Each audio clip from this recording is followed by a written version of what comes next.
Boxing Nation, and I'm back at it with another banger video. So it's looking like we're finally getting the highly anticipated rematch between Errol Spence Jr. and Terence Crawford. This fight, I have been very hesitant to approach making videos about, just for the simple fact it's a very touchy subject. I know a lot of people don't really have a lot of faith in Errol, and I don't blame them because it was a very one-sided fight against Terence. But I do believe that this fight will be a lot better than the first fight.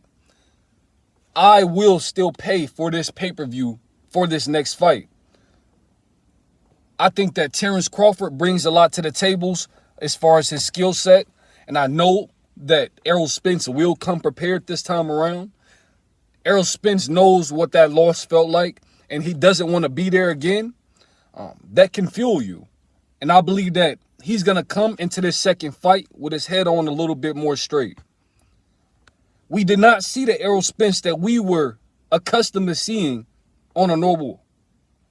Errol Spence looked like a shell of himself in that last fight. We were all expecting to get a different fight. We were looking to get a war, because this fight's been built up for so many years. We just expected that this fight was just going to be one of those, 12-round all-out wars, up until the last bell.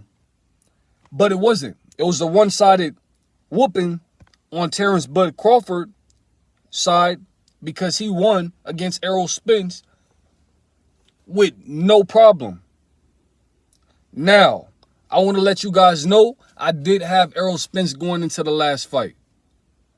But truthfully, I believe that he did not prepare like he was supposed to. And I'm not making any excuses for him. But I don't believe that he was prepared like he was supposed to fight an animal like Terence Crawford. Spence needs to, if Spence moves up out of that 147, I know they're fighting at 154 next. But if Spence moves up to maybe 160 or say 168, I believe Errol Spence will be able to shine. I believe that Errol Spence is naturally a bigger guy. Like he said, he walks around at about 170 to 180. So if he's walking around at this weight, how are you expecting him to get down to 147 comfortably without being dehydrated, without all of these depletions? Like, it just has to make sense. Normally, fighters, I know that they cut 30 pounds and 20 pounds, but you have to understand, when you're 33 years old, 32 years old, you have to understand that it's a lot on your body. And you have to realize that he did go through the accident. Like I said, I'm not making any excuses for him, but we have to look at the reality of the situation. A lot of you guys cannot be in your feelings because I'm looking at the reality of the situation. Like I said, I'm still very hungry for this rematch. I'm excited to see it. I want Errol Spence to get completely checked out, though, to just make sure everything medically is going to check out for this fight.